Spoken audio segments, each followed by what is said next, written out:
right, peeps. On today's episode of the Kung Fu Genius, the genius will not be answering all types of hot nonsense from the Patreons.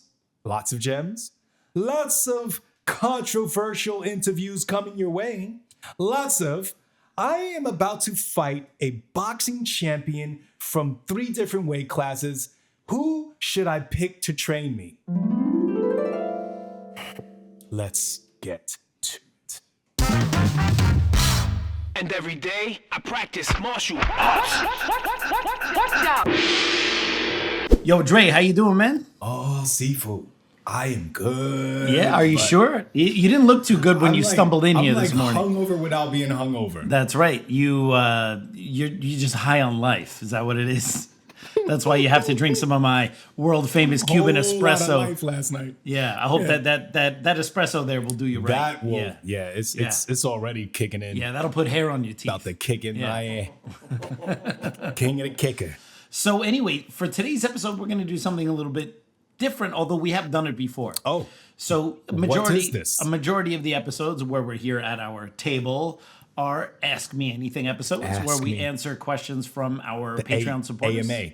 Or now from our YouTube membership supporters.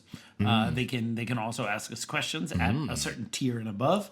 But I was away. I was in Europe for over a week for my dad's birthday. Over a week. Croatia. Yeah. Which was amazing. How much fun did your dad have?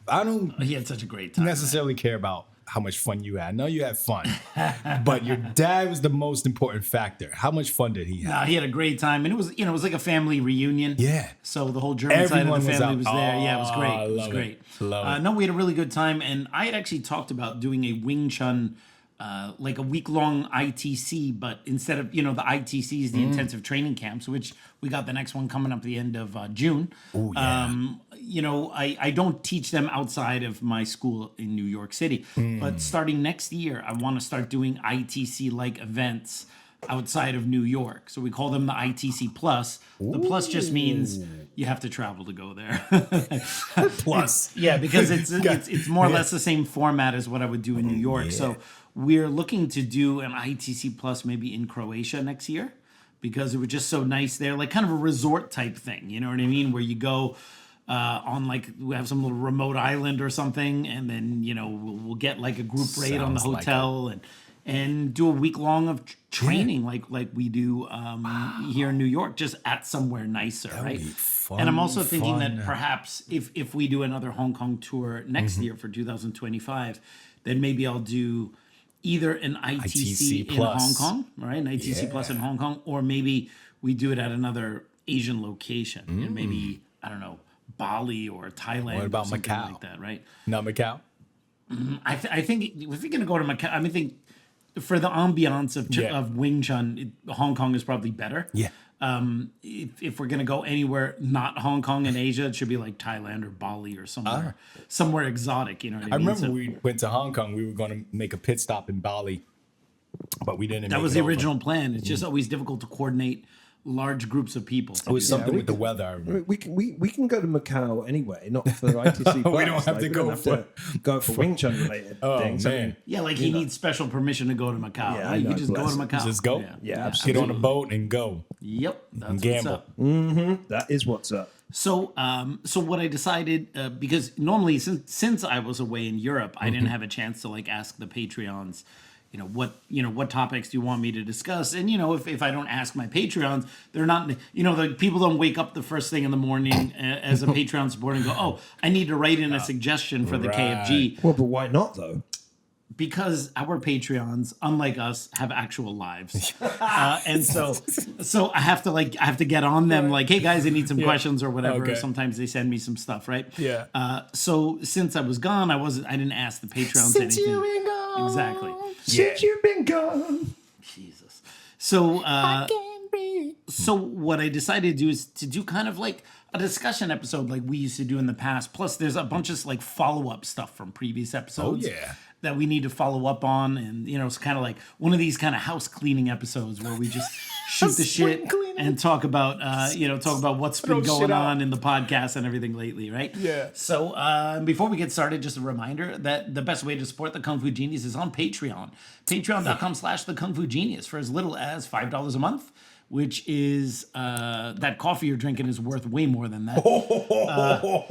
Dang. You can support us. You can get episodes early, and at higher tiers of membership, you get all sorts of goodies, including at the top baller level, a private episode with the KFG. And now I'm doing these deep dive videos. They're like 20 to 30 minutes long. They're on our YouTube memberships as well at the like $10 and above level, and at the $10 and above level on Patreon, we also have those too. Right now, I'm actually looking to expand all the types of things that we offer, the YouTube memberships and also our Expansion. Patreons as well. Yeah. So there'll be a lot of Expansion new packs. stuff coming because, we get more and more comments where people want technical questions answered, Bong Sao, Tan Sao, Fok Sao questions. So I think that that's something we can do more for the Patreons and for the YouTube memberships. It's certainly not the format of the podcast, but in addition to our discussions or the interviews like a that we theory have, class like you have I'm monthly. thinking of also doing some solo episodes where it's just me, maybe you guys in the background talking shit off camera, where I do like a deep dive into a topic where I prepare it a little bit. I have the computer in front of me, and I'll do maybe like and both our Patreons and our YouTube members can let me know in the comments if you think this is a good idea or if I'm totally crazy. Like a 10 to 20 minute long episode where I just do focus on one topic, like where I maybe do I watch a video, maybe like Bruce Lee's backyard training, and I discuss it from a technical standpoint, or maybe I watch some videos from other Wing Chun Sifus training or performing or fighting or whatever, and then discuss it in not in like the way a lot of people like, oh, this guy sucks, but like kind of go like, hey, what's good and what can we learn from this kind of stuff. And so I want to do more helpful things like that here on the podcast, but the technical stuff, maybe where I'm teach Bong Sao and Chi Sao and that kind of stuff, I'll do for the memberships and like for the higher level ones. But I think even just here for the regular channel, I'm going to do more, short form content where I go into like a topic for 10 to 15 minutes in detail. So what if you could transport back in time for a front row seat into the life and legacy of one of the most respected Wing Chun masters in history? Gong Sao Wong, a tribute, direct students on Sifu Wong Sau Leung, offers you just that. Through a series of exclusive conversations, 25 direct students share anecdotes, reflections, and personal stories offering in-depth understanding of the man behind the legend. Order your copy today across 12 Amazon marketplaces with free shipping. I absolutely love this book, and I think you'll find it an indispensable part of your collection. I can't recommend it enough. Get yours today. Go to Amazon, type in Gong Sao Wong, and there you go. I was scrolling the other day through YouTube. Doom scrolling? Through YouTube, and how you see thumbnails, and you try to read what's on the thumbnail before the video starts to play, because if you're there too long, it auto plays, and then you have it in your history. Yeah, like although you can change that in your settings. You can turn that autoplay off. I like that. So you can enjoy the thumbnails. Yeah. You only read the Playboy for the articles, so you want to read those thumbnails. But this thumbnail said, let me tell you, it said Yip Man would have beat Bruce Lee's ass. Like, that was the thumbnail. And I was like, who do you know who made the video? I don't know, but it was a strange, like they were like side by side, face by, and I was like, I don't know, but I'm gonna look for it. I'm sending it to you. That's interesting. Crazy. Well, I mean, if it's not just pure clickbait, Yeah. because sometimes those things are clickbait, Yeah. and then you click on it, and the guy just says, "No, that's not what I'm talking about." Actually, Yip Man would have beat Bruce. Like, you never know, because a lot of times the clickbait in the thumbnails are almost the opposite of what the actual content is. You gotta love those masturbators, man. Yeah, those master clickbaiters. I think, but even that, let's just take that at face value. Yip Man could beat Bruce Lee's ass. Was that it? Or Bruce Lee could beat Yip Man's ass? What was it? Yip Man could have beat Bruce Lee's ass. Something along that line. Yeah, I mean, it's interesting. I mean, obviously, in the world of Chinese Kung Fu, where everything is old news. It was more like easily beat his. I'm like, wow, that sucks to say that. Well, there is no new news coming out of the Kung Fu world, so we're always talking about old shit, basically, on this podcast. So it's interesting because this whole like whether the teacher can beat the student or the student can beat the teacher, this generally tends to be a conversation by people who are on the more newbie rung of martial arts, because it's really strange. So would someone only learn from someone that they could beat up in a fight? All right. Well, for the most part, if you have an instructor who's still of a younger age or fighting age or still a fit age, so you're not necessarily learning from the 80-year-old wizened sage. You're learning from someone, our age or maybe younger, someone who can do it. Well, I think that there's a fair expectation that the instructor should be able to perform the martial art that they're teaching at a relatively high level. I don't, however, think that that means that they need to be the best fighter or be able to beat everyone up. Because if we can only learn from the person who's the best fighter, well, then there would be only one person teaching martial arts. The best fighter. The best fighter. Yeah, right? And also, many teachers are far better at teaching and far better at training others to be good fighters than they might be fighters themselves, right? And I always find it kind of silly, like as if, was there any doubt whether Mike Tyson could have beat Customato's ass? It's Not at all. All right, not even in Customato's prime would he have a chance against Tyson. Why would you go there? It's so disrespectful. Well, it kind of, it's an outgrowth from that teenage way of looking at martial arts. Oh, this guy can beat up this guy. Oh, this guy would kick Bruce Lee's ass, and this guy could beat this guy, whatever. It's like, at some point, I used to worry about all that stuff too when I was in my 20s. Okay. But like at some point you grow up and you go, well, who can I learn from? Or who has the best teaching methodology? Who can produce good students? Who's like not a complete tyrant asshole as an instructor, which is kind of a big deal in Chinese martial arts, right? Oh, is the guy just not a flaming tyrant? Yeah. All right. Okay. Check one box. Does the guy actually care, or does the instructor, male or female, actually care about their students? All right. Check the second box. And do they actually think about how to teach and how to present the information in a way that's going to help other people? Those are important, not whether that person can beat the shit out of everyone else. Yeah. You know what I mean? So whether Yip Man could beat up Bruce Lee in an all-out fight, are we talking about a 70-something-year-old Yip Man versus like a totally, totally trained and peak Bruce Lee? Yeah. I mean, come on, right? Yeah, it's and like... of course, we hear stories about when Bruce went back to visit Sifu Yip Man in the early 60s after he had been in Seattle for a couple of years, doing Chi-Sao and, Yip Man holding his own, but we're talking about Chi-Sao. And I know this comes off somewhat heretical, but like so many Wing Chun people judge someone's prowess by what they do to another guy in Chi-Sao. You know what I mean? Like the number of ego dudes in the Wing Chun world that talk about all the guys they've beat up when in reality they just touch hands with someone a little bit and maybe did a couple things while the other guy was more or less compliant. And now, I totally kicked that guy's ass. No, you kicked that guy's ass when that guy knows you're fighting. The two of you are actually fighting, and then you seriously beat that guy's ass. Damn. Not like, we touch hands. Do you see how I moved you a little bit that way? Yeah, your stance was off. Yeah, I beat your ass. Is that a fight? Are you kidding me? Wow. All right. And it just shows you at the very low bar many Wing Chun people have set that, for themselves in terms of who they beat up. I mean, and I'm not talking about myself in there. I'm literally talking about some of the big names. Talk about who they beat up, and then when you press them on it, it's some weird Chi-Sao exchange they had with someone, and it's like it's weird. Like, it is dude, weird. Yeah, it is weird. It's like, weird. calm down, buddy.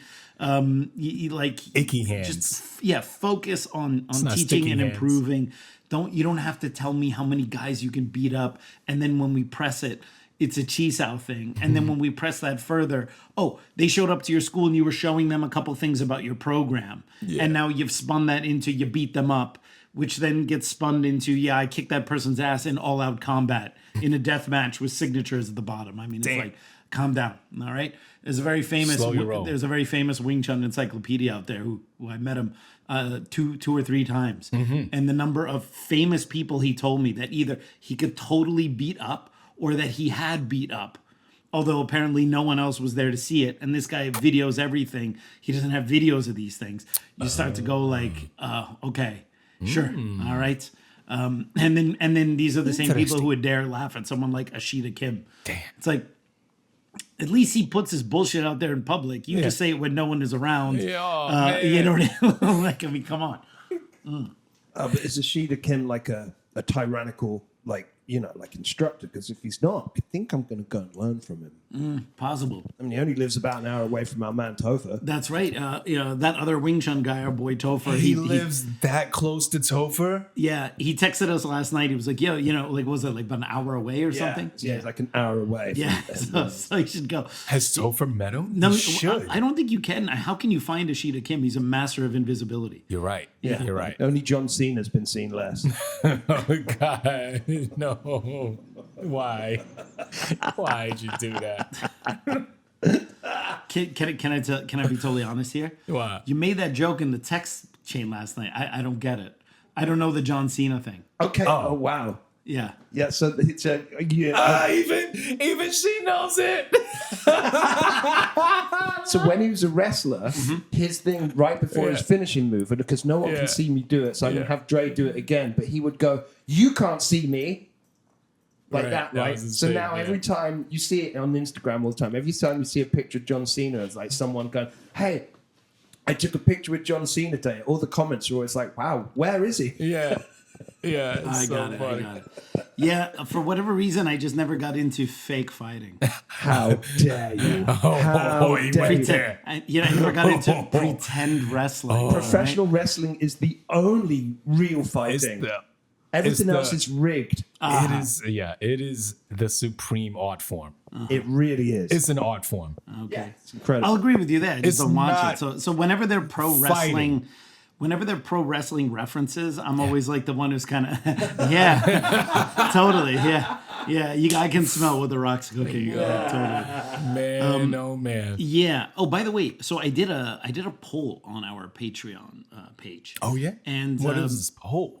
I asked our Patreons who they want me to interview because, quite honestly, Dre, I'm sick of looking at you across from this table. Even at this distance, even at right? this distance, This right? is It looks like we're man, close. We're far away. This is still too close for me. This is too close for comfort. So, and I like doing interviews because, as I've said many times, when I do an interview, I learn something. When I talk to you for an hour, I forget digress. things. I get worse.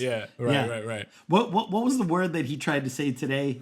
Detract. Detract. That's the opposite of attract. Yeah. Just for context. Yeah. For context, yes. You have to, There's So- people that you detract Detractive. from. Detractive people. Detractive people. Yes. God. So I put about like 5 or 6, or maybe even about 8 suggestions on there. And overwhelmingly, the top 3 that my Patreons want me to do for an interview is Sifu Keith Kanspecht. Oh, yes. I know he's in the top 1. No, for me. he is not actually number 1. Yeah. So, but I also think maybe that's because he doesn't really do podcasts. He hasn't really done those kind of interviews. Yeah. So I will send him a text. Okay. And see if he'll do it. And I'll try to do it before Throw it this. at him and see if he catches it. I'll try to do it before this episode comes out. So he'll get the text, and if he's a little like, then this episode will hit. Then other people hopefully will like, nudge, nudge, wink, wink, you should do it. Because that would be a lot of fun. Yeah. And then people want me to interview another one of my mentors, Sifu Carson Lau, which would be amazing. I think you mentioned that he was interested in possibly doing it. Yeah, no, I talked to him about it. He said he was would do open it. to it. But then he was, man, bless Sifu Lau. He's one of my favorites. Yeah, right? I like this. But he's a little nervous, I think, sometimes about his English because English is a second language. I'm like, no, you will do fine. You speak English fine. it's great. And he's like, can I see the questions in advance? And I'm like, well, it's a podcast, so I'll have some questions prepared, but it's a conversation. We have just some questions there, so there's some structure. But basically, once we get talking, if he says something, then and he says something that's interesting, then I'll go, hey, let's go into that, right? Yeah. So I'm like, oh, Sifu Lau's a conversation. It's not an interrogation, right? Yeah. So if we can convince Sifu Lau to do it, that'd be great because he has a really fantastic history learning Wing Chun in Hong Kong from Sifu Cheng Chun Fan in the 80s, like back in the day. He's got some kind of wild stories. So we'd love to get him. And then also top requested was Sifu David Peterson. So who we actually have not properly had on the KFG podcast. I interviewed David Peterson, not just me, but on Dudes of Kung Fu with the late Big Sean Madigan. Right. We both had David Peterson on, which was great.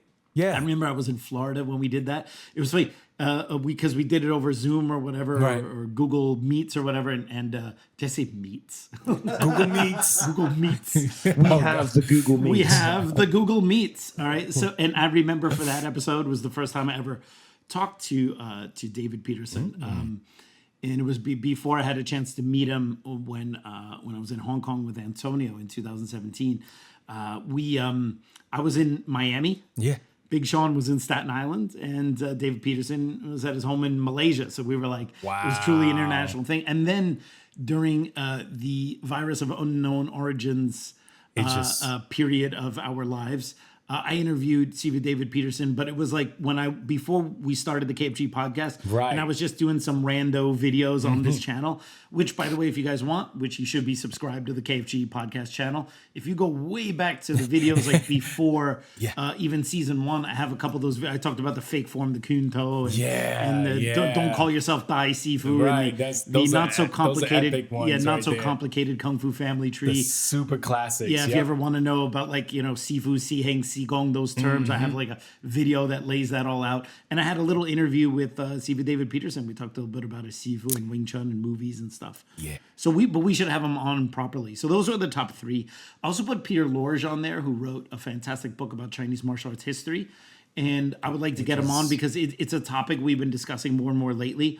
And dude, I can discuss, Pak Sao, Bong Sao, Tan Sao, straight kicking, fighting, all that kind of stuff, but nothing gets like our non-regular listeners. We have like our regular dudes who comment and they're like totally into it. Yeah. And then whenever I do an episode that's a little bit out, like the William Cheung episode or like the history thing or whatever, then you get all these people who are coming to you just because it's that episode. Okay. And then you get all this like snark from people who are not your regular listeners. Love snark. And those are really funny. People get really pissed off when you tell them that a plagiarized fairy tale about the burning of a Shaolin temple is totally fake. They get pissed? They get pissed because it's like, because for Didn't whatever they know reason, that? their identities are, like who still believes in that shit? They didn't know. No, there's a whole, apparently in the Chinese Kung Fu world, in the Wing, let's just talk about the Wing Chun world. Yeah.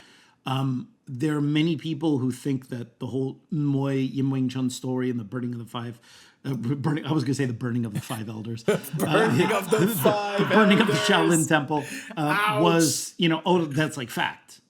And then you're like, well, actually, that is, there's no evidence for that story. Right. There is evidence to suggest that story is copied from another legend, which didn't have anything to do with the founding of Kung Fu styles. And so we don't really know.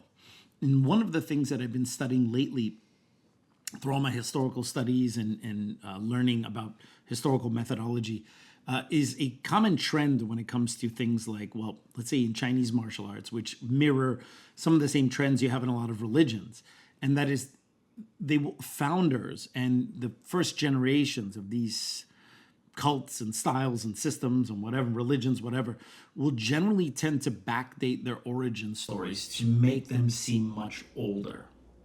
And they do that because, well, in the case of Chinese martial arts, the more traditional, the older, the more institutionalized, the better, because this is something that has stood the test of hundreds of time, right? years. The idea that something is new and modern is not a good thing in a traditional, from a very traditional conservative martial arts mindset, because their idea is that if the style has been perpetuated for generation to generation, well, then it must be good.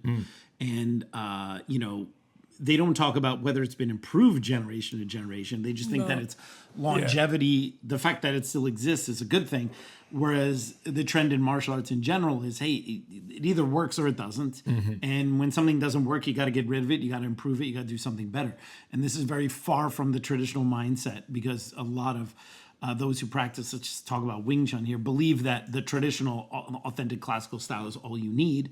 By the way, I once totally subscribed to that idea as well, and that you don't need to like modernize the training methods or anything like that, because everything we needed they knew about already 300-400 years ago, right? They knew everything about stopping people who could box and then go into jiu-jitsu and wrestling takedowns. They knew that already back then, even though they didn't just fight didn't those want guys. to talk about it. They want to keep it under the wraps. Exactly. So I'm under the impression, based on learning, like I said, learning about historical methodology and also doing some deep dive readings into the triad societies and all that stuff, that Wing Chun is not nearly as old as people are trying to make it out to be. And I also believe that most of the other styles that share similar origins, i.e. the Five Elders, are not as old as they claim to be too. It seems quite difficult to say that these styles were perpetuated exactly generation for generation, and now we still do it in the same form. I think anyone who believes that is just a little unrefined. But even that these styles looked mostly the same, like the idea that if you took Yip Man's Wing Chun from the 50s and you could go back to the time of Leung Lan Kwai or Wong Hua Bo, that it would look more or less the same. I have a lot of reason to doubt that. And I have a lot of reason to doubt that it's much older than that. I believe that Wing Chun is not nearly as, I believe most of the styles are not nearly as old as they say they are. There may be some exceptions. I believe that the Fujian White Crane is definitely a much older style. It is the ancestor form of many of our styles, but I believe the styles that we do are not nearly as old as people say they are. So, but this is something that I'm, looking into. So it's interesting stuff. So I want to talk to Peter Lorge as well. So we'll definitely have more interviews coming down the pipe. We did an interview with Stripey Rambles, big Bruce Lee YouTuber. Yeah. But we f***ed up the audio on it. And so we have to re-record it. Yes, we do. It's a pain. It was a good interview as well. But we do still have like 2/3 of it, which we'll probably just like knock into like kind of bite-sized pieces. Which is I think we'll probably just redo the whole thing, and then maybe whatever we have, I'll just put it for our Patreons. Yeah, that's a good idea. Yeah. So all right. But yeah. So we don't waste it. You can bullet point those pieces that you do have and put them as questions, I guess. Like boom, boom, boom. What? You did that already? You mean make them short videos? No. No, we'll just put that for our Patreon. No, I mean, from when you re-record it, you know already, like, okay, this is what was great in that episode that we. Oh yeah, you mean when we re-record of. it? Yeah, totally. I'll take out all the ums and ahs and the questions about Dre and because basically, whenever I do an interview, I'm kind of interviewing for another co-host. If someone is really good, I'll be like, all right, I think you should be. I think, all right, Steve Carriage, I think you should be the next co-host on the Kung Fu Genius podcast. Steve Carriage would be a great co-host. He would be a great co-host. My God. Steve Carriage. Yeah, I would love to have John Little on more regularly. I would love to have a regular segment with John Little. Yeah, if we could just do like a regular, like once a month segment, just be like, John Little tells a Bruce Lee story. Yes. That would be great. Little and large. Something like that. I don't know, some snappy little thing there, you know what I mean? So I don't know if I'm telling stories out of school here, but we got contacted. Well, I should say, I got contacted by a good friend, Mark Oberdorfer, who is the producer and director of my hopefully one day to be made Yip Man documentary. Oh, nice. And he said that after our controversial William Cheung episodes, that William Cheung's son, Andrew Cheung, wants to be on the podcast to kind of talk about his father's claims and stuff like that. Oh. And although I have to say, he hasn't, so he was told that he hasn't contacted me yet as of this recording. Maybe by the time the episode comes out, things will be a little bit different. I'm wondering, do you think that's interesting? Yes. You do? I think the people will love it. I think that is very interesting. It's all about what the people want. Now, did Mark give you any inkling as to, like, what he might be coming from? You know what I mean? Like, the impression that I got is just that Andrew Cheung was, and by the way, I've seen some videos of Andrew Cheung, so William Cheung's son, very good looking, very well built. Yeah. He's very athletic. He do backflips and he can kickbox and do Wing Chun, and he's a very serious and very talented martial artist. So nothing but respect for him there as a martial artist. Yeah. Maybe just he's. I believe they're kind of pushing him as the new face of William Cheung's Wing Chun. Right. Okay. And so maybe he just wants to kind of get his face out there a little bit and maybe discuss some of those things.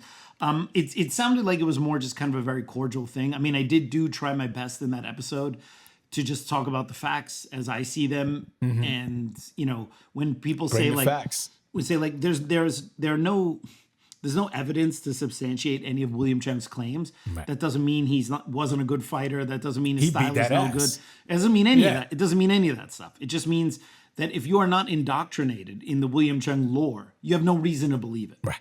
And I'm just waiting to hear some reasons to substantiate that is not either pure hearsay or William Cheung said so, or look at Hong Fai Yi, some copycat style that kind of looks the same. All right. Because there's no evidence that style isn't also completely made up. So that's the issue. So I'm super cool with talking to him. I think that'd be great. Yeah. Be interesting. I mean, William Cheung, if you can take away any of the little controversial stuff about him, and William Cheung is one of the last remaining students from that first period of Yip Man's teaching. To be the son of someone like William Cheung from that time period would be pretty cool. So yeah, I think I would like to have him on. To be fair, I think like pretty much every martial arts style is made up with the exception of one, and that would be Duke's Ryu. Yeah, that's the only real one. Well, I mean, first of all, every style at some point was made up by someone, but usually these things were developed. They were developed out of previous information. It's very rare that a martial art would just be designed whole cloth out of nothing. You know what I mean? When you read the origin styles of most kung fu styles, the origin stories of most kung fu styles, it's usually like Moy saw the snake and the crane fight or whatever, right? And then saw the squared up tactic of the crane and was like, "Oh, it's a great idea. We should fight like that." Oh, okay. Which sounds kind of ridiculous, right? because these stories are always like the same thing. If you look at in the Tyson Peckwar, the monkey kung fu style, Kao Zi, or one of the founder of monkey kung fu, he was imprisoned for whatever reason. And, while he was in prison, there were some monkeys outside. Yeah. And then there was like a bottle of alcohol that got spilled, and a monkey drank it and got drunk. And that's where he came up with the style of drunken monkey, right? And so, but the funny thing is, what's interesting, though, when you look at it from a historical research standpoint, is how all of these styles got their inspiration from somebody watching animals fight. Now, of course, it makes sense in Chinese Kung Fu because many Kung Fu styles are, in fact, animal styles. Snake and crane and tiger and leopard. So the idea that someone looked at the fighting tactics of those animals and decided to, kind of morph that into a human version. Yeah. I kind of get it, all right? You could say grapplers are constrictors, right? I get it, but it also gives you the feeling that these dudes were just walking around, and then they happen to come across some two random animals fighting, and they're like, whoa, I have an idea, new Kung Fu style, right? And so, but of course, to be fair, in almost every case, all of these founders who had witnessed a fight between this and that and this were also previously experts in another martial arts style. So it wasn't like it was just some rando, someone who was like, fishmonger Cheung, the guy who sells the fish, happened to watch a fight between a tiger and a shark, and then decided to come up with shark style. Right? Has anyone, based on that lore, has anyone watched a honey badger fight and came up with anything? Not that I'm aware of in the Chinese Kung Fu. No, I mean, I would love that. But if you ever see the film Orgasmo, they have hamster style in that. Hamster style makes sense. Yeah, hamster style is amazing. But the thing is, in all cases, those people were already martial artists. So it's very clear that even if some of these, even if these stories are kind of bullshit, which they most likely are, these martial arts are not created whole cloth from people who don't know martial arts already. So yes, at some point you can say, well, somebody created this style, or somebody created the Bacham Do form, right? These things aren't always created by committee, but oftentimes they're created having already learned other martial arts and having learned something similar and then developed it into something new and refined, which is pretty much how all things develop, right? Brazilian Jiu-Jitsu is a refinement and development that came out of judo, right? Which Maeda took some of the old Jiu-Jitsu stuff, put it back in the judo, and the Brazilians then did their own thing with it. And so who was then the one founder? I mean, there really is no one founder. There you have big influencers within a style, but then they're disseminated and practiced and refined further and further and further. So at some point, someone created something, but then it always gets refined and developed by other people. And that person is usually already a martial artist themselves with martial arts background, unless you're like Ashida Kim or someone like that, right? Yeah. Or Frank Dukes. Although, to be fair to Frank Dukes, which is a very hard thing to say, it's very clear that Frank Dukes did learn some martial arts before he came up with this old cock and bull story. Like Frank Dukes probably learned like karate or kempo karate or something like he definitely knows how to Well, throw a it makes reverse sense. punch and a Right. side kick, right? Okay. Because you have different types of frauds. You have just like totally made shit up frauds like the Ashida Kims. Okay. Then you have like the fudget frauds who learned something, but then they kind of fudge their credentials and change it and morph it into something else, right? And so you can usually tell by looking at someone Fudgets. which one they are, right? So yeah, so anyway, I think it would be kind of cool to have Andrew Cheung on there. But to come back to this whole, at some point someone made it up. That's also the reason why I think William Cheung should just admitted that he created traditional Wing Chun, or Which is with wrong. his background as someone who was a legit student of Yip Man, training partner to Bruce Lee. If he said, hey, look, I found limitations in the classical Wing Chun style and I decided to refine it. Maybe he could then also admit, well, maybe I got some of this stuff from someone else who I learned. But of course, he secretly learned from some triads because, triads, all the martial arts are secretly hidden in organized crime. The best ones are there. In between smuggling heroin and vice and extortion, they're also the arbiters of real kung fu styles, right? Yeah. So is a lot of nonsense there. By the way, and so by the way, in the comments, let us know if you would be interested in me having Andrew Cheung on the podcast. Also, let me know if you'd be interested in me interviewing Sifu Hanchbeck or Sifu Carcelao or Sifu David Peterson. And although I'll try to interview all three of those guys anyway. So another potential interview subject is the great Sifu Emin Boztepe. And a couple of his students have been trying to put that together for a little bit, but it just hasn't worked out yet time wise. But I would like to get him on so then we can maybe get all these guys from those days and get them on there. What if we had a podcast with like the William Cheung guys and the Emin guys? That'd be great. And I just sit there and moderate it, eating popcorn like Michael Jackson and Thriller. Right? That'd be great. Wow. Yeah, that'd be absolutely great. Yeah. Those days will come. So, Mikey, Yes.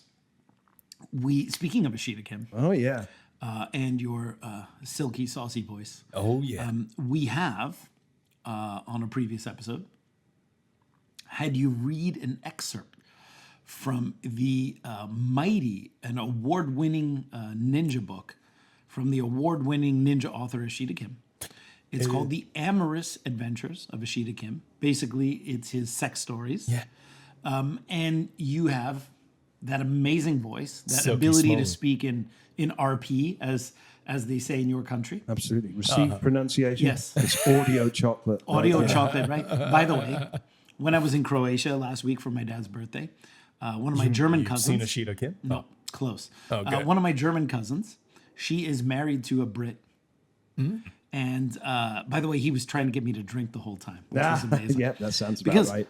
as a lot of people who know me, I don't drink. You don't dabble in I don't. Well, I need to qualify that. Okay. I generally don't drink alcohol at all, much to the chagrin of my You don't dabble in alcohol my arts. beer drinking father. Right, my dad is a very typical German who drinks his beer with every meal. My dad can drink with the best of them. Okay. And alas, his son is a Disappointment. Is a disappointment in that he doesn't drink, and he's short, not tall like the rest of my. Even my aunt is taller than me. All right, like when I'm in by the German side of my family, I'm the runt of the litter. No, all right, as I like to say on my business card, it says I'm the shortest German How and tall whitest is your Cuban. dad?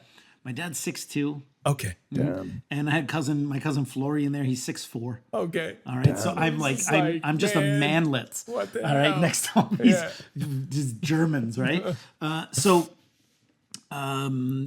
The husband, his name is Charlie. Yeah. He was in the military for a bit. Charlie. And he likes to drink, as most of those from your country do. Yeah. And I was talking to him, and like he was, we were like catching up because it's been Shooting a the few shit. years since we've seen each other. And then he was like, I want to ask you something. The inch, but I said, turned him into Australian suddenly. He want to ask me about the 1 inch punch. He's like, Brucey's thing great, but work? it's that 1-inch punch bullshit or Yeah, whatever. And then does I that explained to him, well, the 1-inch punch. Oh, you didn't demonstrate it on him? No, he was a little sauced. Damn. No, I didn't go, hey, here, let's go get a phone book. Yeah. Oh, wait, they don't make phone books Oh, anymore. man. What happened to inch punch demonstrations post phone books? Right? I- Because that used to be the thing. You used to hold a phone book on your chest and bah, right? I You had go that to way. demonstrate it Oh, on a kid at work. Yeah. You demonstrate it on a child. That's what you're supposed to not do. a kid, but he was a worker there, and then everyone was like, "Yo, what's up with that 1-inch punch shit, man? Blah blah blah blah blah. Yeah. Show us this." I was like, "Stand right here." And he said, "Yeah, okay." He's like a good 250, 300, you know, at the time, and we did it. Boom! He hits the wall. He falls down a little. Everyone's like, "Oh!" It's like that one meme. Yeah. Yeah, and then he ran off. It's like, "Oh, that was crazy, yo!" So, it's but fun. I realize it's very interesting because rarely do I have martial art discussions with people who don't do martial arts. So it's kind of cool to just like have someone who's more or less just a layman and explain to him. He's like, was that 1-inch punch bullshit? It's like, no, absolutely not. But what you might not understand is someone who doesn't do this stuff. It's a demonstration of short power. Yeah. It's not a fighting technique. It's not like you in the Yeah, middle of you a do it in boxing a match, fight. you just put your hand on someone's chest, go bam, and then of course, like if it's a proper kung fu movie, you have to name the technique when you do it. Inch punch, right? Okay. You have to look at the inch punch in its historical context, right? Okay, so one, it's really Cheung fought like long bridge expelling power, right? When your arm is almost extended, can you explode with enough power to knock someone back without having to pull your hand back first? That's all it is. It's not a fighting technique. You don't go up to people and inch punch them, all right? Yes, you can punch people from a very short distance in Wing Chun, and that's an application of short force. But when you set up the inch punch demonstration, what you are demonstrating is the fact that you can generate enough power without having to pull your hand back first. That's it. Which is why sometimes when I see some of these Wing Chun guys, they do the demonstration, they put their hand on their partner's chest, and then they pull it back and do the punch. It's like, no. So it's a 3-inch punch. it's a 6-inch punch this way here, right? It has to go from here to here, right? That's the whole point. And so the idea, especially, when you are sticking to someone and your hands are in front of you, and you have to stick to your opponent's limbs. If I pull my hand back, I invite him to come in and hit me, right? So if I hit, I have to be able to hit from that short range because my hands are in front of me, close to my opponent. So you have to show that you have the ability to hit at that distance with all sorts of various strikes. You don't say, hey, put your hands down. I'm going to put my hand on your chest and just let me blast you without you doing anything, right? It's a short force idea, doing that, right? And so, and I also said, and in when you look at it in the time frame of the 1960s, where everyone was doing karate, where they were pulling their hands back to their hips, and they would have to re-chamber the punch every time they hit. Bruce's inch punch demonstration, which, by the way, is not purely Wing Chun, right? He's using the wrist snap, the low elbow from Wing Chun, obviously the vertical fist, but he's using a side-on stance, and he's using Jack Dempsey's falling step. Yeah. So he's kind of merged the Wing Chun short punch with Jack Dempsey's falling step by dropping the body weight onto the front leg, right? And then he was doing that in the context of, hey, guys, if you punch and you pull your hand back to your hip, your opponent's going to hit you. So if your hands are in front of you, you need to be able to hit your opponent without giving them a chance to come in. Therefore, you need to be able to hit with power without withdrawing your arm, right? And that was the whole thing. He was like, oh, that makes sense. Right. And then he says, this is the part that Mikey was like, oh, I notice you're not drinking. Let's get you a beer. All right? I noticed. And so I noticed. So I normally never drink. Wait, which beer? But if I drink, I drink beer. Okay. And I will occasionally drink beer when I'm on vacation. That's why when we're in Hong Kong, basically I do all my drinking in Hong Kong. And I get it out of my system. Right. And then I don't drink for the next 11 and a half months. Yeah. Right. And then I'm in Hong Kong, we go out, we go to some pubs, we drink. Okay, I'm done. All right. And even then when I'm drinking more beer, I rarely get drunk. It's really not my thing. But he was then being quite insistent. Yeah. And then have another one. And then at the end of the night, I'm like, all right, guys, good night. He said, now you have to have one more drink. And it was Jägermeister and Coke. And mind you, I don't drink hard alcohol at all. no. All right. And but he made me drink this damn thing, and I have photographic evidence, right? So, but anyway, while I was talking with him, I like to get I like to talk to people from different backgrounds and just listen to them. What are they into? What are they like? Unlike this podcast where I have to just talk about Wing Chun or talk about me or my school or whatever, I prefer actually hearing other people tell me about their shit. And then so I was like, so what do you think about that new painting, that King Charles painting, right? The one where he looks like he's burning in hell or whatever, right? And then he was like, oh, it was totally awful. But he's a total monarchist, which is funny because our in-house Brit over here is an anti-monarchist. Yes, absolutely. Abolitionist all the way. Yeah, and it was so funny to hear the opposite viewpoint. Yeah. Right? Okay. And so I want to get the two of them to debate this. Absolutely. So here's a question. Are they well off? Are they wealthy in any way, or are they just kind of just standard living middle class people? No, I would say they're pretty well off. Okay, yeah, I mean that makes sense. I could understand it a little more from people who are a little wealthier. What I never understand is from people who are kind of really hurting working class unemployed people that are always just the classic that you used to hear about the Queen all the time. Was well, she's just like your nan. And I was like, it's not like my nan. I said the only thing that my nan and the Queen had in common is that they were both racist. That's the most common. Yeah, okay. My nan was not a billionaire, right? Man. She liked people. She did not hate the great unwashed. You know what I mean? It was right. Was it when she died and everyone queued up to see her? And by the way, it's not sure that it was never confirmed it was actually her. It was just a coffin, right? So she may it was not closed, have been there. right? It was closed, right? By the way, for our American viewers, queued up means lined up.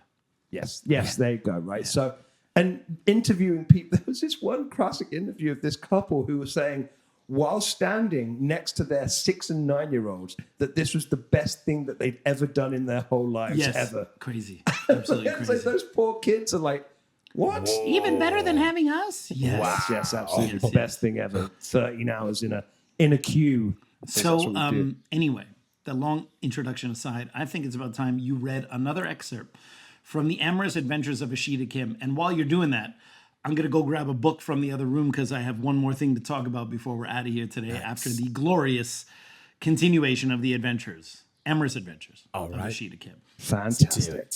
So many people are confused about basics in Wing Chun Chi Sao. Some view it as a collection of moves, and masters confuse their own students by talking of principles and concepts without telling them what's what. The 15 Chi Sao Fundamentals is my attempt at explaining Wing Chun Chi Sao from a perspective of principles, but also with the basic techniques required to express those principles. It shows the framework for Hong Kong Wing Chun Chi Sao, in particular, the training of Pun Sao and Lap Da. This is necessary training before going on to the higher and more spontaneous expressions of Chi Sao.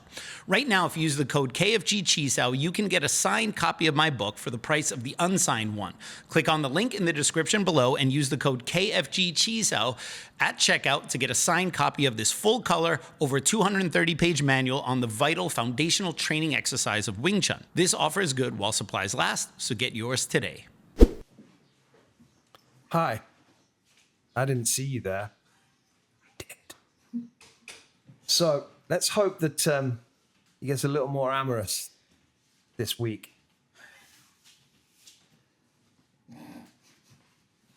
Chapter 1. I landed in Johannesburg. Well, that was a good start, wasn't it? Chapter 1. So much for his received pronunciation. I landed in Johannesburg 2 days later. From the night sky, the city, lit by a web of lights, looked like a giant golden necklace laid on a field of black velvet. Jan Smuts Airport was just as I remembered it from my trip to South Africa in 1989. Andre, one of our agents, and a good friend I had met several years before, a former kickboxing champion with the Martial Mania promotion, met me at the airport. "My friend," he called to me as I cleared customs. We exchanged several greetings, including the recognition signals and codes that made us brothers of the dojo, Academy of Martial Arts, for the sake of formality. It indicated that the powers that be had been in touch with him and he knew I was working off a broken heart. We talked about the flight and he filled me in on the mission. He was chief of security at a private nightclub called Yab Yum. after the more famous one in Amsterdam. I would be an import, basically muscle from overseas available for general purposes. Hold on a second. We need to break this for some commentary, just for our audience, for some context here. Okay. First of all, Ashida Kim calling himself some muscle is a little bit of a stretch, okay? Ashida Kim soaking wet weighs about $109, okay? Second, I think and also what's funny about this is your very proper pronunciation. Ashida Kim is from Florida, so you'd be talking a little bit more like my gun rack has got a gun rack. All right? But it's so great because you're classing him up. Yeah, first of all, Ashida Kim is not from Florida. I don't believe that for a second. Well, he's in Florida. That is true, and we can find him. He kind of looks like a Florida man, though. You know, we have a couple of other Florida men that can confirm that. That's right. Absolutely. Be on the poll.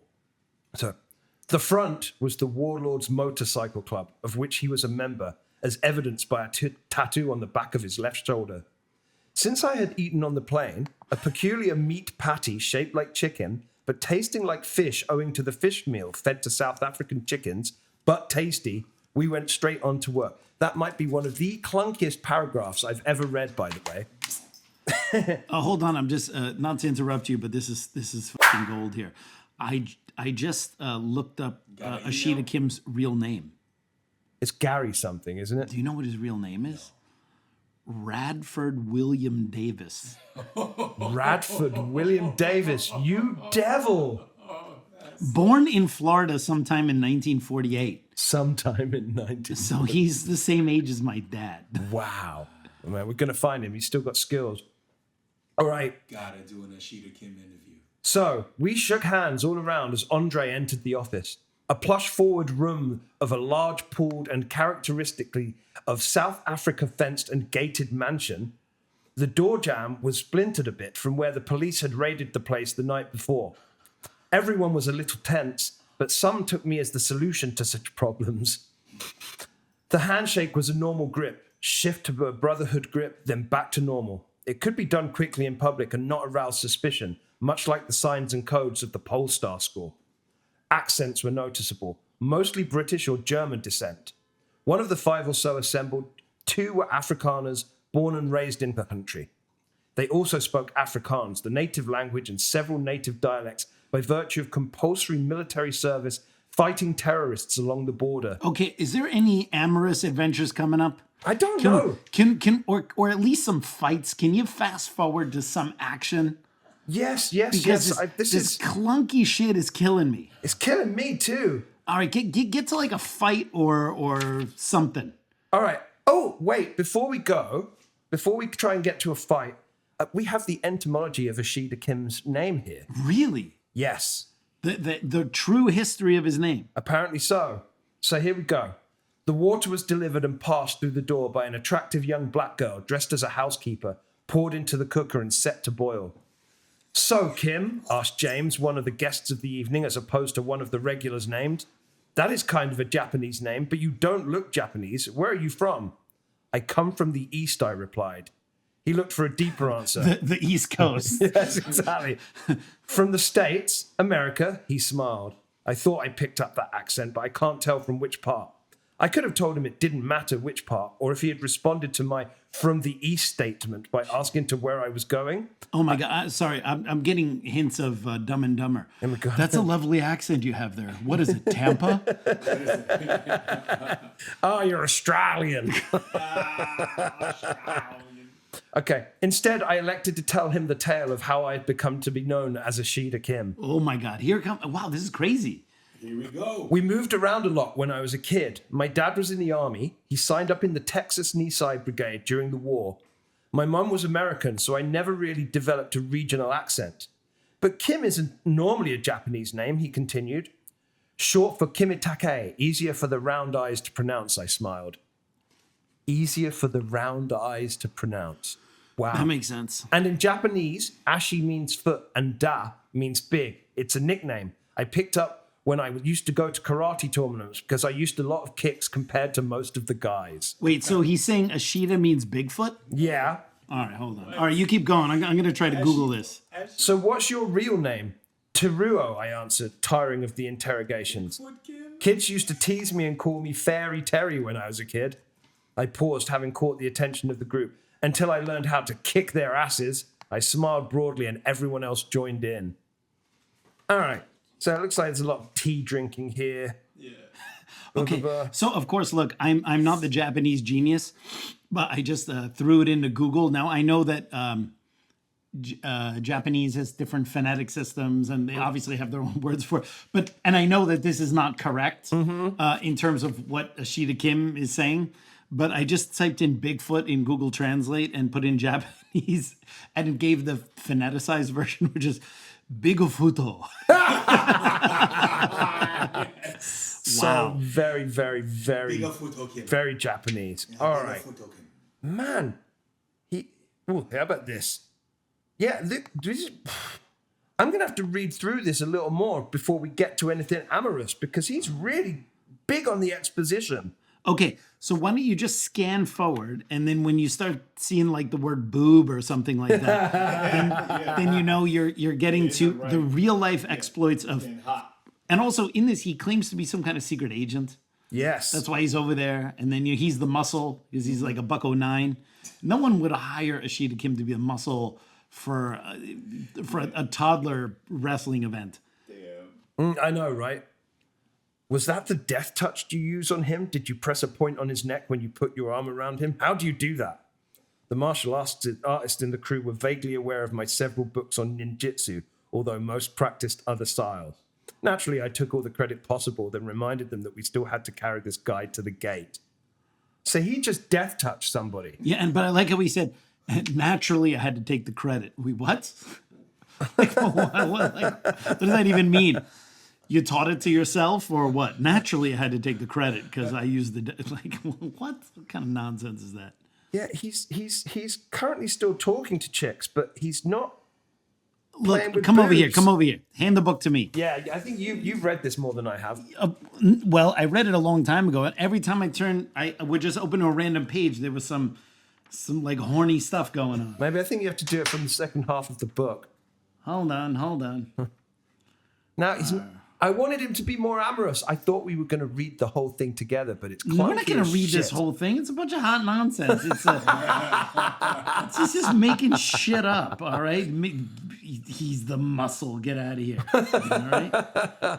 He's no one's... Oh, here we go. Oh. Okay. Oh, here we go. All right. Start at the top of page 55. And by the way... if you are listening to this podcast or watching this podcast and there are small children around, tell them to get out of the room, okay? This is officially the explicit warning, all right? It's about to get a little amorous in here. Just say page 50. Yo, look at what's on the TV right now. Oh! It's Mikey Deane holding the amorous adventures. You say page 53? 55. 55, okay. Start at the top. All right, okay. All right, kiddies, I'm serious. Or kiddies or anyone who gets offended by this shit, out of the room. If you get offended by romance novel level stuff, out of the room. My hands were not idle during this period, caressing the velvety skin of her shoulders, waist, hips, her breasts, neck, and thighs, while her hands moved over my naked self. Jesus Christ. Jesus Christ. He's like, I just imagine she's she's much taller than him and big because he's like a manlet. Mm-hmm. All right, go on. In ever more urgent strokes, coming to rest at last on my instrument. Jesus Christ. Gently massaging my testicles with one hand, while the other stroked and pulled and caressed my cock. Oh my God. All right, that's enough. I'm done. Wow.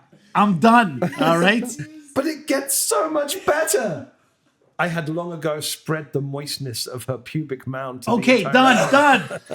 Out of here. Into Dre. her forbidden garden. She was more than ready for penetration. Oh my God. All right, Dre, get back in your seat. We're done. We'll be back to this next week, folks.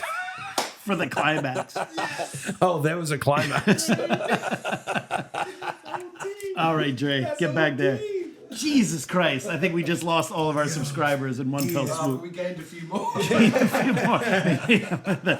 Finally, the right ones, right? Wow. Incredible. fun on a Use run. the term moist. Yes. Yeah. Moist is a weird sounding word. It is moist. one of is the such a weirdest weird- words to say. It's the weirdest word. And you know what? In German, it's even worse. worst. I said You worst. said worst with Yes. the moist. Yeah, moist. It's moist. It's Moist the worst than moist. Moist worst. Do you know what the German word You for told me moist this is? before, yeah. Feucht. Oh, feucht. Feucht. Yeah, no, it's awful. Ew. It's awful. You hear it, and you feel like you need to take a shower. Yeah. After. So, wow. man. All right, I just feel like whatever energy we had going on about kung fu just got Right. killed. But got it's sucked. very interesting because Ashida Kim is like clearly someone who's he's made up his entire background, right? Yeah. And he's not a legit ninja. He didn't learn from someone. He's not even a real martial artist. He's a fucking snake oil salesman, right? And of course, he would write a book where it's like in an almost teenager like way, like, no man, I've scored with a lot of chicks. I even wrote about it in this book. I wrote about Right? it, yeah. And it's like, and when you read the descriptions, you go, you've never been with a woman, have you? Damn. Jesus Christ. Anyone who uses the word moist I believe we should get him on the show somehow. to just talk about these things. Yeah. I hope he Just comes to- dressed up in full ninja gear. Yeah, me too. That means you don't see his face. Yeah. No. Then he can be anyone. Yeah. No, could we gotta be, yeah. get He we would gotta get him someone- out of the ninja He gear. would get someone else in his place. He would get Frank Dukes to do it instead. Wait, are you Frank Dukes? Get out of here. By the way, speaking of Frank Dukes and a bunch of hot nonsense, our boy Viking Samurai. Yeah. All right. So remember, I don't know if we talked. He finally had his celebrity boxing match With who? With whom? with some other, some nobody. All right. So I looked into it because there were a couple people in the comments who are like they really hate Viking Samurai. Man. And I think Viking Samurai is great. I mean, he talks about like I like the videos where he talks about like Bloodsport and Van Damme and all that kind of stuff. When he starts fangirling about Seagal and all that kind of stuff, and he's a little bit of one of those guys who still kind of believes like Seagal could walk into UFC and like kick some dude's ass. Like he kind of believes some fairy tale shit. But other than that, like he's basically a bodybuilder who can do high kicks, and he's into those old movies. So I think Viking Samurai is great. And my boy Nam Pham was calling him out, I remember. and I don't think Viking Samurai wanted anything to do with that. He didn't want that smoke. Then he went to Atlantic City and had a celebrity boxing match, which is only like I think a 1 minute round. There's like 2 1 minute rounds or 3 1 minute rounds, like very short. Yeah. And the guy he fought is, he might as well. I've never heard of this guy before, right? Damn. But I looked into it because there were some people who put this in the comments. All right, so I don't want any haterade thrown my way. And this is not to look anyone who wants to do Oh, they boxing, were like, celebrity check out boxing. this fight. Well, I mean, like anyone who goes in the ring and fights would have nothing but respect for, even if it's a bit gimmicky and a bit bullshitty. All right, like I'm not a big fan of like was it Jake Paul or whatever, or Logan Paul, those guys or whatever. But I mean, hey, those guys are still making money. They're going in there and they're fighting real dudes. All right. So I mean, respect to those guys, whether you don't like the whole pageantry of how it's like, whatever, that's how shit is now. It takes balls to challenge Tyson and go Absolutely. through with it. Yeah, and be absolutely. like, yeah. Absolutely. So I even mean, though we can talk our shit about them as characters or whatever, but I mean, hey, they still made it happen, right? But someone in the comments, and I would have to go back, I don't know which episode it's on, asked me if I had looked at that event, the actual promotion that he fought for. And apparently, although, so you guys who are listening to this, maybe you guys can do the research because I don't have time for it. Yeah. If you guys could look into the promoter that put together the events for Viking Samurai, the first one, because I believe, although I may not be correct, it's the same promoter that's going to do his next fight. And I will tell you what it is in a moment, okay? It's going to blow your freaking mind, all right? But what I was told is that you basically pay like $300 or $350 to this promoter, and then he will put you like with some other person who paid $350. right. And so basically you have to pay to go in. And Pay to play. yeah. And there was an indication that it's fixed. And the person who sent me this No. says that indication that it's fixed is actually on the website. So apparently, if you just look into it a little bit, you'll actually find that it's not a real fighting. It's not a real contest. All right, it's kind of like a paid thing, and there may be a predetermined outcome. All right. Oh my God. Now that's not too. I mean, look, I'm not the one saying it. It was in the comments. I would love for you guys you're out there who have some time to look into this stuff. Look it up. It's like Celebrity Boxing, I think is the name of the promotion. It's official celebrityboxing.com. I just looked it up. And you can look up the rules because you can just go on there and apply. Like you or me could apply there, and then you pay to go in there. And I think that there may be something rigged about it. Okay, but here's the thing: he has another fight coming up. Oh yeah, and I just You saw who it is. You know who it is? Sugar Shane Mosley. But have you seen who's helping him train? Yes, here is the thing about it. And you know who's helping him train? So for his first fight, for his first celebrity boxing fight, fixed or whatever, he got Don the Dragon Wilson, who is a legit full contact champion in the art, to train him. All right. Oh, I thought you said to train him for that first fight. You meant all to right, fight him. Yeah, so so good. Don the Dragon Wilson's not Don the fighting. Dragon Wilson would head kick Viking Samurai through to the next week. All right. Wow. But he was training with Don the Dragon Wilson, so legit training in preparation for this fight, whether it's totally real or it's more of an exhibition or it's whatever, right? But he went in there, he did his thing, and he won. Now he has a second fight against Sugar Shane Mosley, a real boxer. Of course, not in his prime or whatever, but dude, I don't want to go in there. I don't want to have a boxing match with Sugar Shane Mosley. Shane is nasty. Are you kidding me? Yeah. All right. But the guy who's training Viking Samurai for this fight, you would have think you wouldn't want to mess with a winning formula. Maybe he would keep Don the Dragon Wilson in his corner, and I hope that he does that. I hope that he keeps some legit boxing coaches in his corner. Oh, no. Because, drum roll, Mikey, can you tell Dre who is going to be training Steven Viking? Seagal. Well played. Yes. Yes. Steven Seagal is going to be training a non-boxer for a boxing match against a former professional is boxer, epic. multi-class champion. This is epic. Yeah. This is going to This is be a nonsense. Going shit to be show. the biggest It's gonna be an thing absolute after shit show. Jake Paul We versus need to Tyson. watch this. Is it going to be viewable? That's my question. Yeah, Mikey, can you look up real Live, quick? It's going to be Saturday, viewable. September 28th. Okay. I would assume like the last one, it's going to be in Atlantic City. Oh, Yep. All right, can you double check that for us? Yes, absolutely. Fact So, check. so like, Yeah. this is celebrity boxing. Let's go back to where it is. Go back. It's going to take a second. So, keep. You know, Yeah, so here's the thing. just saw Here's a what I'm gonna say. documentary. the Hold on, other I don't mean to night. interrupt you, but I'm Yeah. going to say if it's in Atlantic City, We should go. We should absolutely yes. go. I'll We do the should drive. I definitely don't care. I Oh can drive my that. god! I love it. We will absolutely go to that. I would, Yeah. because AC's super cheap anyway, so we could just get like. it's easy to. I mean, it's a short drive. let's from just Sydney. get up and go. Dude, it was just go down there and have And like just- KFG just hang a out. couple of nights away. You know what I Yeah. mean? And just Yeah, hang in you- AC, you go deserve like it. that. You Yeah. deserve a night Maybe off. if we're down there in Jersey, I'll talk to Tom DeBlas, Word. and maybe we'll get him on the podcast or something. That would be super cool. Yeah. Yeah, Love it. Nice.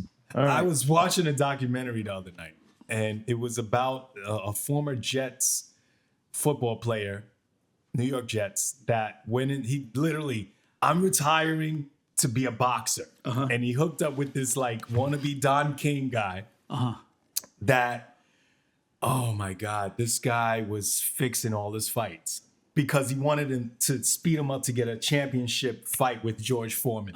Yeah, although to be fair, Yeah. that's a normal practice in boxing. I mean, the number Wow. of undefeated fighters in boxing, when you compare it to MMA, Yeah. it's like, how are these guys? Because apparently, Fixing fights? well, not necessarily Or fixing, but like if you have a just- good manager, it's kind of Yeah. Rocky 3. Is if Scrubs. you bums. pick a bunch of tin cans Yeah. to line them up and then to pad the record. Yeah. And there are even some people like who you're talking about the greatest of all time in UFC, and like people talk about Khabib Nurmagomedov or John Jones or whatever.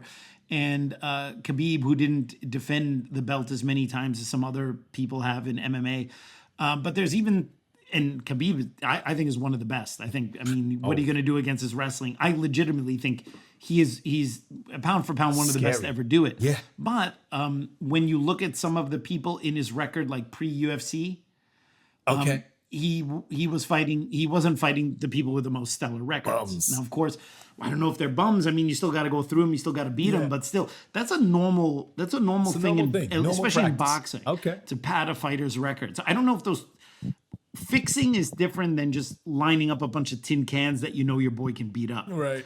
But yeah. Yeah. Man. Apparently the venue is TBD.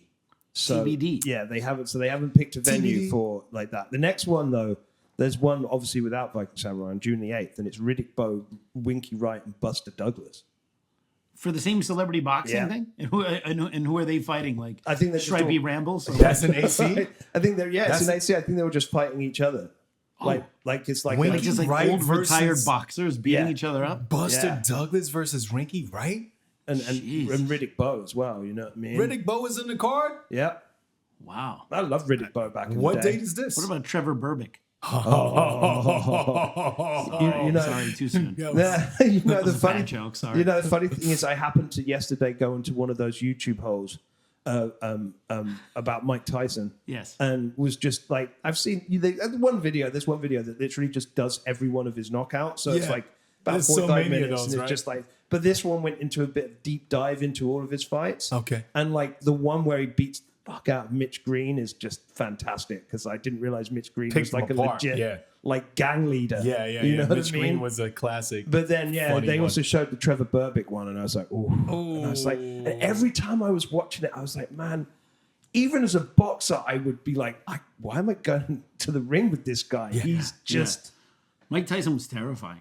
he is still Yeah, terrifying. he is still terrifying. Absolutely. You know what I mean? It just No, he smokes just has a lot more something. weed. He just has something about him when you look at. But when you look at that old Tyson, I mean, Jesus Christ! Hoi hoi hoi hoi! And the other thing is, it's like he's 5'11", but he was still shorter than so many of the Yeah, people he was fought. undersized for a heavyweight. So he looks short, but he's still taller than me. But like, I'm like, no. Yeah, but that's not saying much if they're taller than you. This is true. You're taller than me, and you're short. I know. I'm a manlet. You know what's funny? When I went to a BB King show and Tyson was there, and we just so happened to leave together, and everyone's like, "Oh, Mike Tyson, going on?" He's walking down the street. He's not regularly getting into a car and leaving.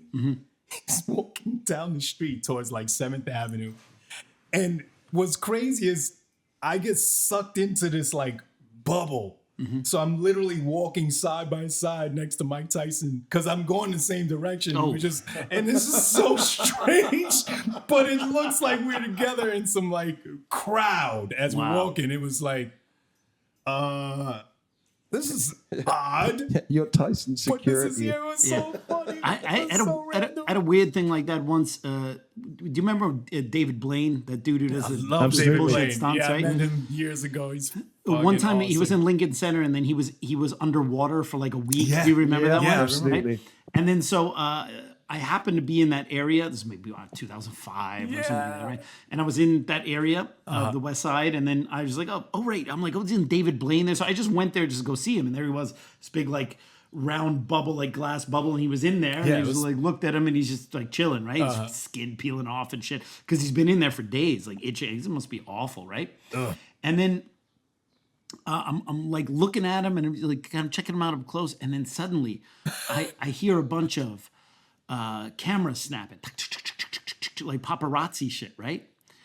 And then I turn around, and when I turn around, I'm boxed in by a bunch of fans, I love it. and like I can't leave, Yeah.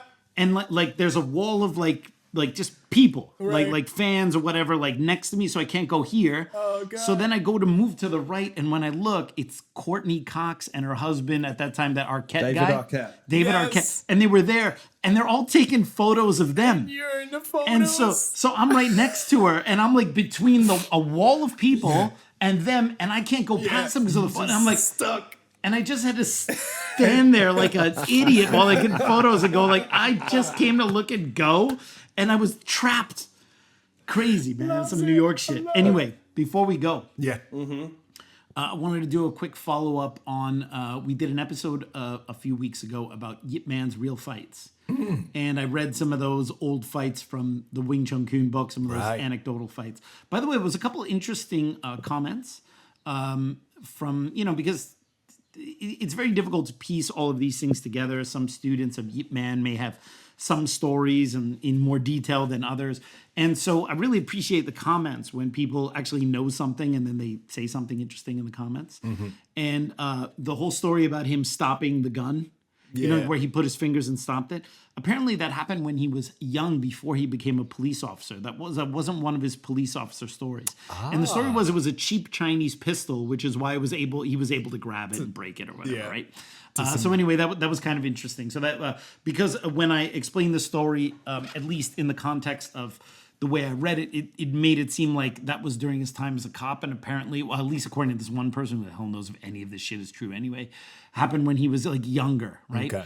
And then so there is an interesting story. I was going through my books, and I was going through this book here, the Evolution of Wing Chun Kung Fu Kicking Techniques, written by Osmond Lam. Osmond Lam is actually a good friend of mine.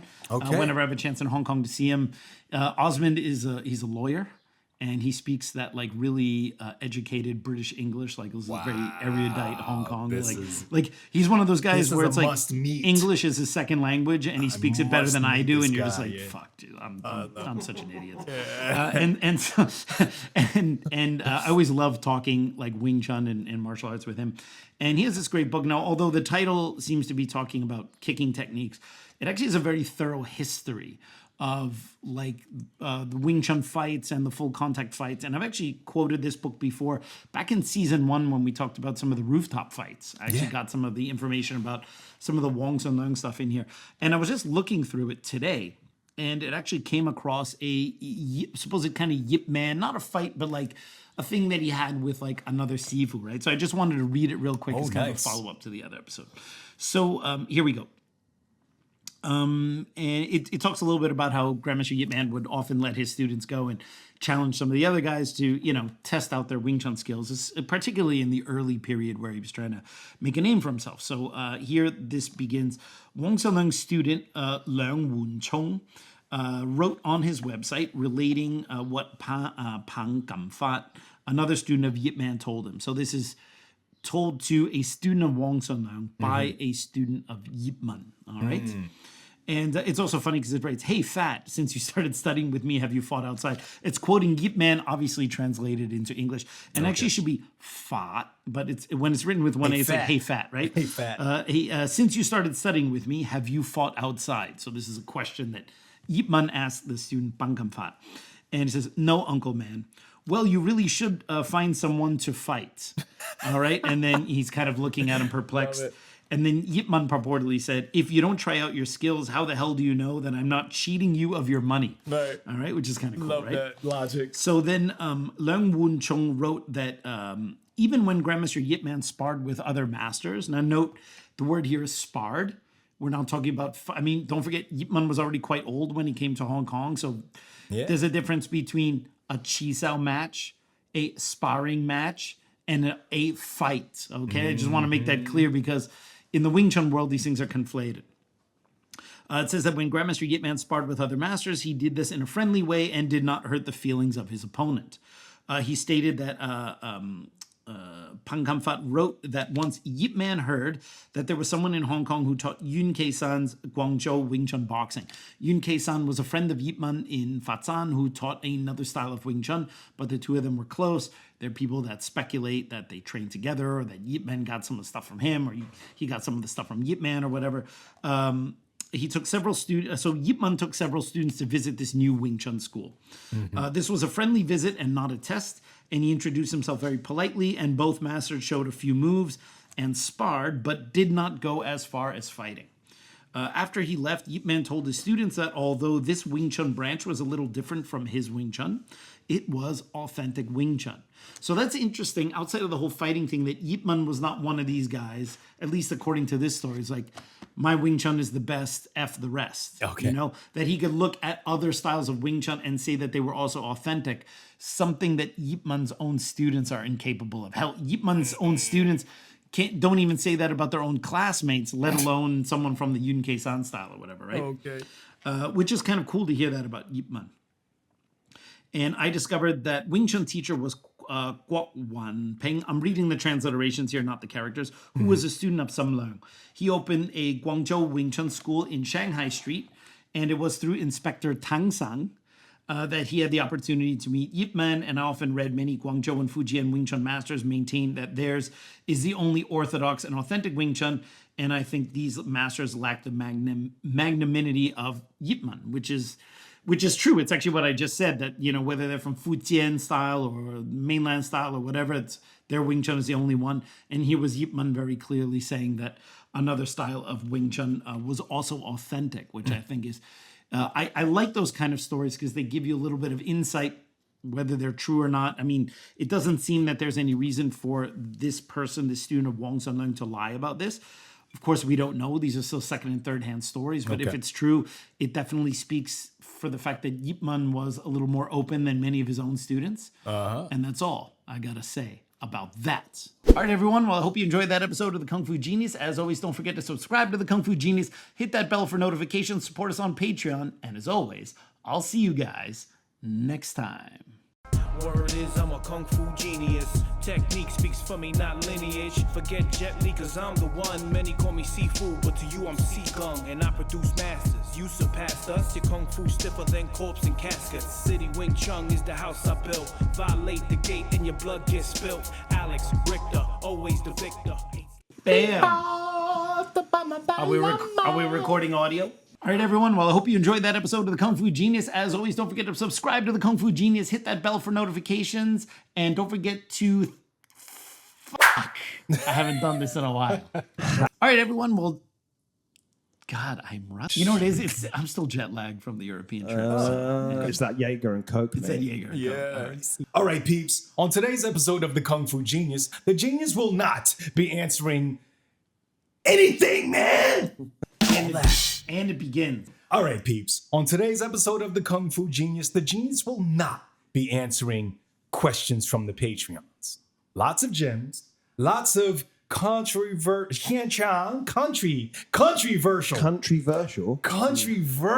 By the way, someone got mad at me in the comments About? because I call our Patreon subscribers Patreons, and he's like, it's patrons. And I'm like, yeah, but nowadays, if they're specifically on Patreon, you just call them your Patreons. Yeah. Or it's better than saying our Patreon subscriber members or our Patreon. It's just like the Patreons.